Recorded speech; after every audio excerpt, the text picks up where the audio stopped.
Here's T-Bone and Heather on Star 98.3 and 97.7 The Bay. Rude and rude. Hi, good morning, everybody. Welcome to it. 12 minutes after 7 o'clock, 7:12. Look who's here. Here's Johnny.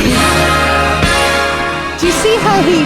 Good morning. Do you see how he talks to me, John? I do. Do you I see? do. I told him that is abhorrent. It is abhorrent. You are a stain upon the word of man. That's true. That's right. He certainly is. Hey, Big Judgy Judgerton of the Southern Yes. Maryland Film Festival. Now, you've seen a bunch of the movies, right? I did, but I wanted to tell you guys first about my near-death experience. Oh, this week. please share. Near death. No, I probably should have made it sound like that because it's not actually near-death experience, but my mother-in-law's came into town, right? Oh, So, sure. of course, what happens right before your mother-in-law comes into town? Oh, no. Murphy's Law next. My AC goes out completely. Oh, no. Mind you, my wife and obviously my mother-in-law are Puerto Rican, but they hate the heat. So I don't understand. You come from an island, you hate the heat. Yeah. Explain it to me. Oh, my gosh. They both absolutely hate the heat. So I'm sitting there running around.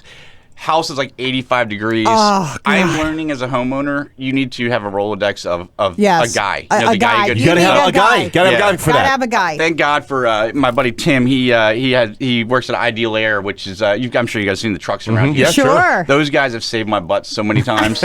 He came through. Tim is a good friend. Yeah, he got the AC running, so I did not get kicked out of my house. Good man. So I'm able to be here. But good. yeah, able to be here and able to attend the Southern Maryland Film Fest this weekend, which I'm super excited to be a part of. Those guys are putting together a really neat event for the weekend, celebrating film in general, but also local film. There's some great documentaries focused on things like Solderly.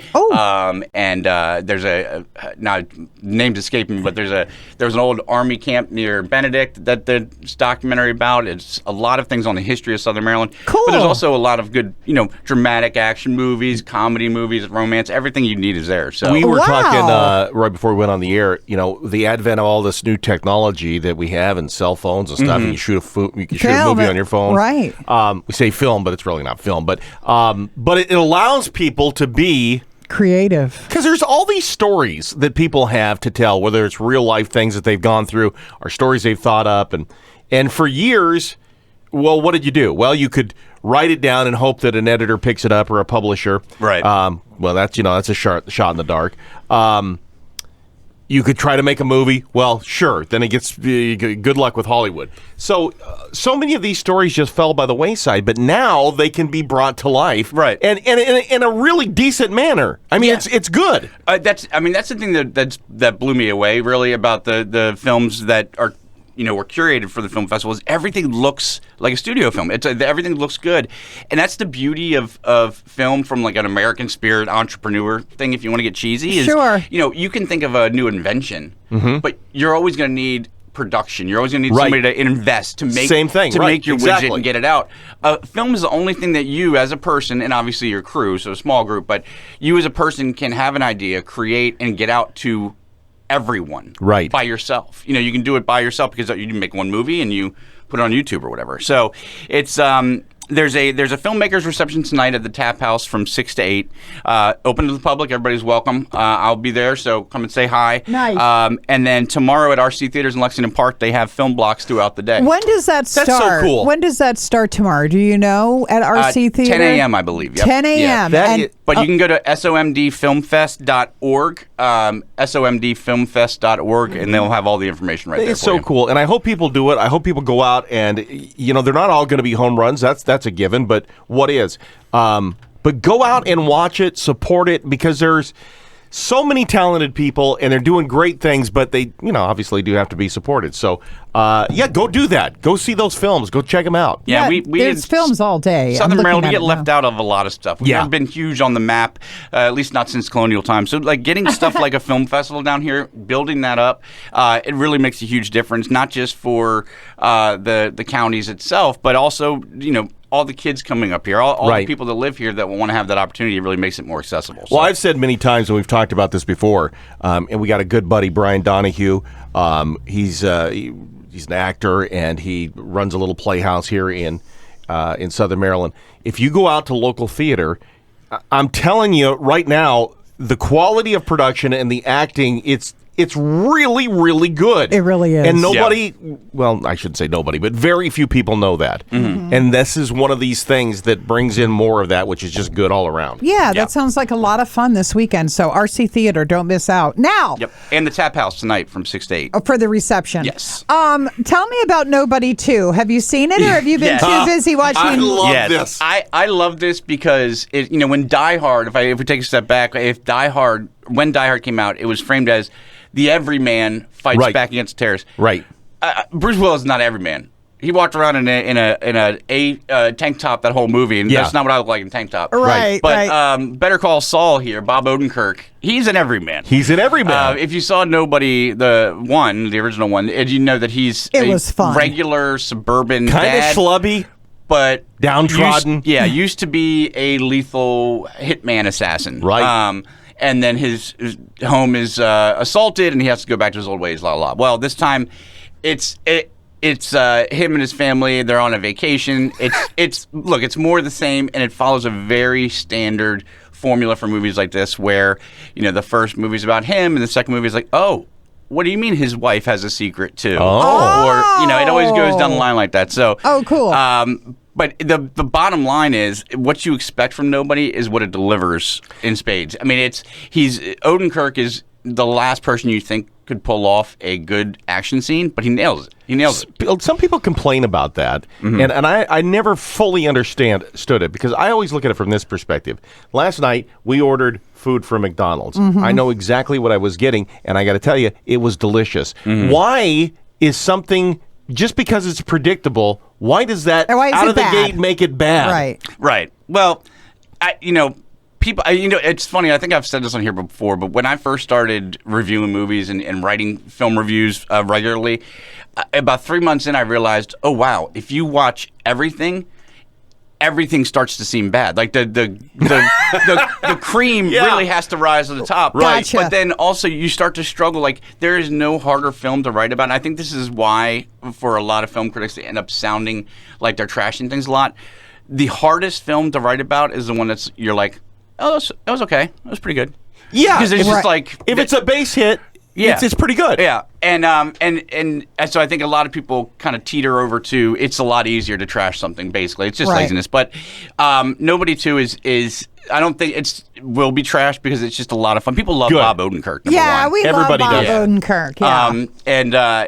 And it's a lot of fun. The action scenes are. I was, even after seeing the first part, I was still surprised by how good the action scenes are with him in them. So you'll have a lot of fun with that. Okay, great. And what else do we have coming out? Also out is Witchboard. Witchboard. Yes, Witchboard, a horror movie. Yes, it is a horror movie. It's a very standard horror premise where somebody finds basically a Ouija board, but they call it a witchboard. Okay. And then there's a mysterious other figure that comes in and to help them use the board, but really they want to take it for their own power. It is a very standard horror film. What I was just saying a minute ago about those movies are like. Right. Yeah, it was okay. That's where we're at. It was okay. It wasn't bad. It felt to me like one of the movies that would be on you remember Joe Bob Briggs? Yep. Yeah, on the Joe Bob Briggs Friday night show on USA Network. So it nothing to knock your socks off. I think you probably want to skip that one unless you're really into horror and have nothing else to do. I'm going to start a new segment of the show. What's Angela streaming? Oh crap! She's gonna kill me because what is she? Oh, she's Chosen. The Chosen right now. Chosen, which is on Prime Video, if I'm not mistaken, and it's the Amazon series about Jesus. Oh, okay. Yeah. Oh, I started watching parts of that too, I thought. And then what? Your skin started burning? So I had to turn it off. Right. You know what? Can I just say this too? That whole Angel Studio thing that they have going on, they are becoming huge.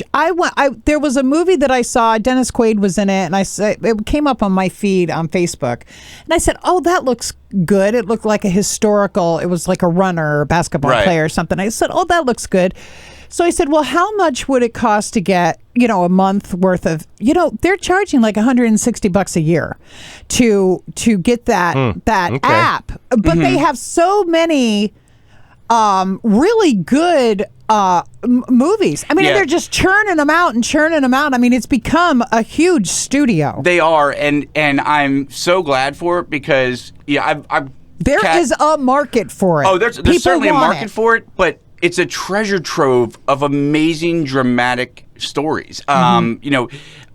I grew up Catholic, so I mean all these stories are ingrained in me. But like every time faith-based films were put out up until Angel Studios came around, it was just crap. I mean, it was not well done. The performances were wooden. Right. And I still remember the most disappointed I ever was. There's this series, regardless of what your feelings are on faith and all that stuff, a series called Left Behind. It's about I read the books. The books were amazing. Amazing. The books were amazing. Action-packed, dramatic. Yeah. I was sucked in. I read like 11 of those in like 4 months. I read a ton of them. Then they finally made a movie, and it had like Nick Cage in it. And it had, what's the kid's name from Family Pain, or Growing? Kirk Cameron. Kirk Cameron in it, right. Takes a long walk off a short cliff, I'll be okay. Yeah, it kind of ruined it. Yeah, and there was so much promise in that as a series. That could be like a Game of Thrones style series. Yeah, it could be. It was really good. Angel Studios is the first one to spend the money, to treat it seriously, and not as just a way to proselytize. Proselytize. There you go, proselytize.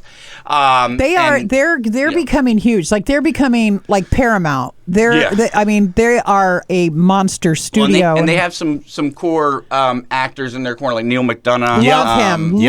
Loved him in Yellowstone, and he paints a striking portrait, doesn't he? He does. Blonde hair and ice blue eyes. Yeah, he's great. Well, all right. So the film festival tomorrow, they've got film blocks. Yeah, that's exciting. It looks like it's starting at noon with the film blocks, and it goes all night long. The Southern Maryland Film Festival. So if you get a chance, John will be there, and of course the reception tonight. So thank you, John. Appreciate it. Do you have like a table with swag and all that kind of stuff? I'm gonna roll in on a Segway, I think, and just high five everyone. Nice.